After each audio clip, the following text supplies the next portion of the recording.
안녕하세요. 의사 출신 기자 동아일 미진한 의학 전문 기자입니다.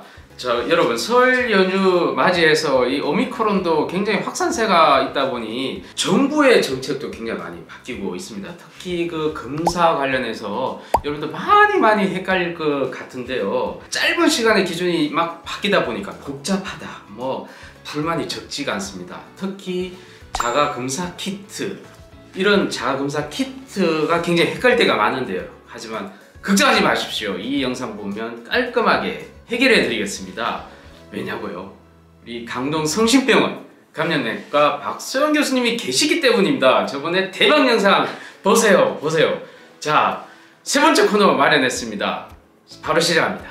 네, 우리 교수님을 모셨습니다. 인사. 네, 안녕하세요. 강동 성심병원 감염내과 박소연입니다. 네, 우리 교수님 얼굴이 많이 헬쑥해졌어요. 고생이 많으신가 봐요. 네.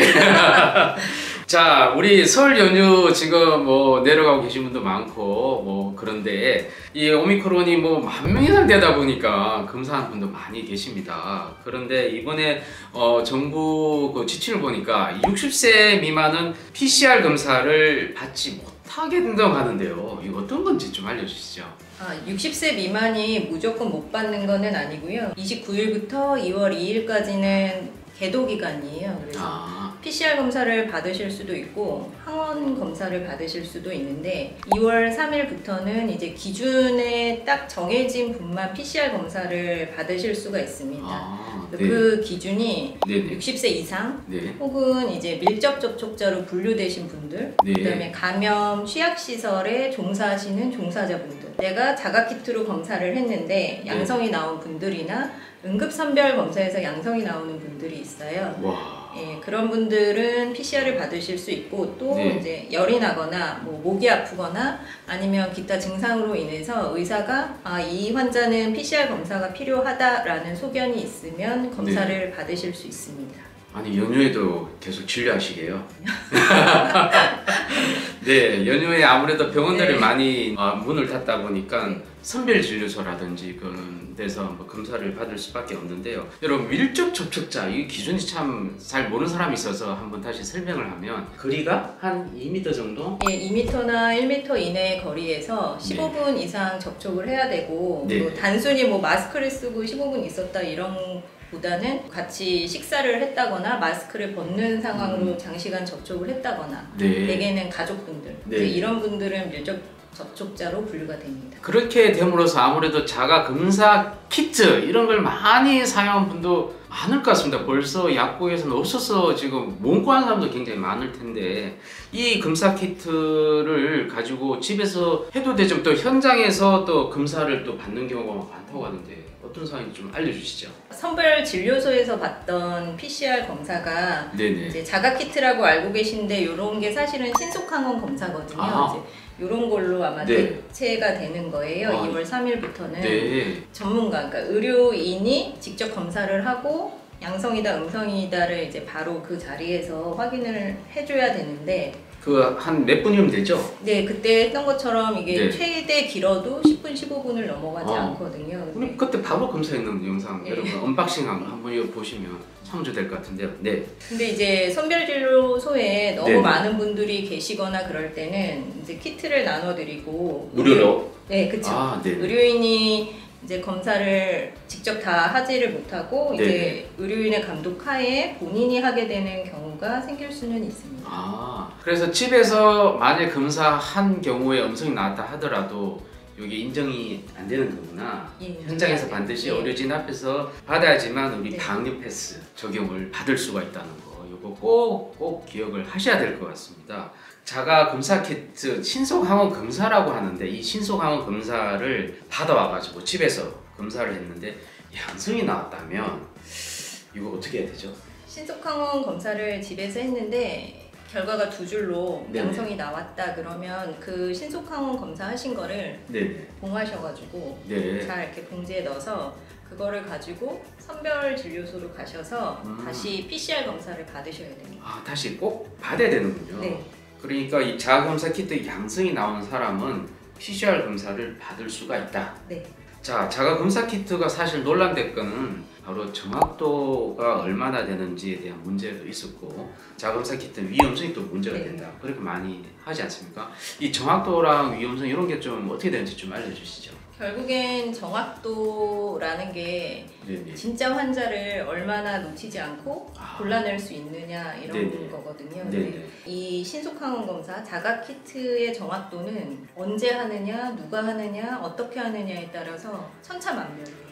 와, 그럼 제일 높은 시기는 언젠가요? 제일 높은 시기는 내가 증상이 생기고 네. 하루 내지는 늦어도 이틀 이내 검사를 하셔야 되고 네. 이게 이제 의료진 혹은 전문가가 네. 깊게 넣어서 정확하게 검체를 채취해야 되고 깊게 넣어야 네. 돼요. 그렇죠? 그리고 네. 이게 불편하셔서 코만 하시거나 아니면 네. 목만 하시는 경우가 있어요. 그렇게 하면 안 되고 네. 양쪽에서 다 할수록 정확도가 올라갑니다. 그러면 이게 정확도가 어느 정도 되는지 좀 만약에 아시겠어요? 제가 앞에서 말한 네. 내가 증상이 생기고 하루 만에 정확하게 검사를 하면 네네. 10명 중에 9명을 골라낼 수가 있어요. 굉장히 높은 검사네요.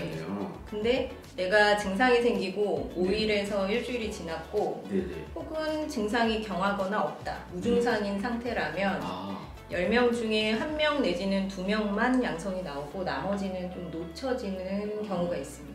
이야, 이게 확 떨어지는군요. 네. 그러면 양성인데도 불구하고 음성이 나올 수 있는 위험성이 굉장히 높아지는군요. 네. 근데 만약에 양성이 나왔다 그러면 또 양성일 가능성이 굉장히 높은 거죠. 예, 양성이 나온 경우에는 거의 양성이기는 한데 네네. 대개 이 검사로 양성이 나온 분들의 네네. 거의 95분 이상은 100분 중에 95분 이상은 네. 진짜 양성입니다. 오, 그렇구나. 10일 정도 고생하시면 될 것 같습니다. 자, 오늘 궁금한 또 점들은 우리가 질문을 받도록 하겠습니다. 첫 번째 질문 해주시죠. 시약을 뜯지 않은 상태거나 면봉이 오염이 안 된 상태면 괜찮은데 시약을 뜯어버린 상황에서는 안 됩니다. 한번 검사를 하고 그 직후에 또 했는데 그렇게 나오는 경우는 거의 없어요. 자, 저희들이 사실은 이 급하게 준비한다고 두 가지를 바로 사왔는데 이게 가장 인기가 많아서 폭발적 인기가 많다고 하는 바로 신속항원 검사인데 이걸 언박싱해서 어떻게 하면 정확도를 높이는 검사인지를 우리 전문가 분께서 비전문가인 저에게 직접 한번 해보겠다고 합니다. 여러분 요거 한번 자세히 한번 영상 보시고 꼭 이렇게 좀 따라 하시면 굉장히 정확도가 높을 것 같습니다. 자, 뜯겠습니다. 자, 과감하게 뜯었습니다. 뜯으면 어떤 게 나오냐? 바로 면봉! 여러분이 중요한 면봉이 나오고 그 다음에 각종 시약이 나옵니다. 검사 결과를 담을 수 있는 바로 비닐이고요. 자, 한번 뜯어보시죠. 잘 요게 요 검체를 시약에 담아서 이 키트에 뿌려주시면 됩니다. 뿌려주시면 되는 겁니다. 장갑옷이 한다면 조심하게 해야 될 것 같고 먼저 이걸 뜯을까요? 네, 뜯겠습니다. 뜯어가지고 교수님이 이거 딱 넣어주시죠. 대개는 어떻게 검사를 하냐면 이게 중요하거든요. 채취가 중요한데 되게 어떻게 합니까? 사람들? 콧방울 안쪽에서만 이렇게 하시는데 근데 네네. 요 정도 얇게 넣으면 검사가 잘 안 나옵니다. 검사는 안 되는 대신에 받는 사람 아주 편합니다. 네. 그런데 그렇게 하면 안 되고 눈물이 날 정도로 푹 찔러야 된다는 거, 그죠? 네. 고개를 조금 뒤로 젖히시고 뒤로 젖히고 네, 조금 그래야 이게 더 깊게 잘 들어가거든요. 네네. 비강 안쪽에 가장 깊은 곳까지 넣어서 잠깐 돌려주세요. 정말 세게 찌르시네. 요 시약통에 이거 면봉을 담그세요. 이렇게 담가서 한 10번 정도 이렇게 휘저어주세요. 비강 안쪽에서 검체를 채취해야 돼서 실제로 PCR 검사의 불편함이나 신속항원 검사할 때의 불편함은 동일하거든요. 옆에 잘 요 면봉을 문지르시면 이제 안에 적신 게 잘 나오거든요. 와. 이렇게 하시고 요거를 여기에 덮어주세요. 꽉 끼워주세요. 이렇게 해서 이렇게 끼워주셔서 돌리시면 검체하고 시약이 잘 섞여요. 이렇게 해주시고 이 키트에 요 란이 있어요. 쬐끄만 네모. 여기에 요거를 부어주시면 돼요. 한 서너 방울 해주셔야 됩니다. 그렇습니까? 그렇게 하면 완전 끝이 나는군요. 네. 아까 이렇게 비비는 것까지 이런 건 자세히 어디에도 나오지 않는 내용인데 이렇게까지 자세히 해서 나와야지만 정확한 결과가 나올 수 있다. 만약에 집에서 검사하실 때는 네. 사람이 없는 방에서 혼자 하셔야 됩니다. 아 왜요? 왜냐면 그게 검사를 하면서 혹시나 재채기 하면서 비말이 확 튀거든요. 네. 그러면 양성이면은 그 옆에 있던 분이 노출이 너무 되니까요. 아 그렇구나. 자, 교수님께서 어느 정도 제 코에 집어넣는지 약 어느 정도 절반 이상 집어넣습니다. 네, 거의 한 이 정도까지 넣거든요. 아, 그러니까 굉장히 깊게 넣은 겁니다. 우리 되게 콧망울 정도라면 이 정도 같은데 더 깊게 넣은 것이고, 그렇게 넣는 것이 정확도를 높이는데 큰 도움이 됩니다. 여러분 꼭 그렇게 해서 꼭 실천해 주시고, 물론 검사 안 받는 게 제일 중요합니다. 네, 검사 결과가 나왔습니다. 저희들이 두 가지 키트를 가지고 제 코를 교수님께 찌르셔서 확인을 해본 결과 아주 이게 결과가 어떻게 해석해야 되죠? 네. 이렇게 키트를 보시면 C하고 T가 돼 있어요. 네. C는 컨트롤이라고 해서 이제 대조선이고요. T는 테스터거든요. 네네. 그래서 이렇게 무조건 C에 한 줄이 가야 이 키트가 제대로 된 키트입니다. 네, 그렇군요. 예, 그리고 네. 이렇게 C에만 한 줄이 나오고 T에는 안 나오면 음성. 네, 네. 두 줄이 나오면 양성입니다. 네. 근데 해미막 색깔이 좀 약하게 나온 것도 있는데 이것도 음성이라고 봐야 되는 건가 어떻습니까? 예, 이거 어쨌든 컨트롤에 한 줄이 갔기 때문에 네네. 이제 이런 경우도 음성이라고 판단은 하는데 네네. 이제 이게 C가 너무 흐리게 나오거나 했을 때는 네. 검사가 조금 잘못되거나 혹은 네네. 키트에 문제가 있을 수가 있어서 네네. 그럴 때는 다시 한번 해보시는 게 좋을 것 같습니다. 아 그렇구나. 이 검체량을 좀 풍족하게 이렇게 좀 집어넣는 것도 중요할 것 같습니다. 검체량이 또 부족해도 또 약하게 줄이 나올 수 있을 것 같습니다. 검사 결과는 음성입니다. 네, 다행히 음성으로 나왔는데 이거는 정확한 겁니다. 우리 전문가분께서 정확하게 쑤셔가지고 힙이가지고 돌려가지고 꺼낸 검체이기 때문에 정확할 수밖에 없다는 생각이 들고요. 다행히 음성으로 나왔네요. 우리 박성 교수님 마지막으로 이 시기, 설 연휴 시기 국민들에게 꼭 알고 싶은 말 좀 말씀해 주시죠. 오미크론 변이가 기존 바이러스에 비해서 경증이 조금 더 많은 거는 사실이에요. 근데 전염력 자체가 2배에서 4배가 높거든요. 그래서 많은 분들이 감염이 되다 보면 결국 중환자분들이나 또 고위험 환자분들의 경우에는 중증으로 갈 확률 가시는 분들이 많아지게 됩니다.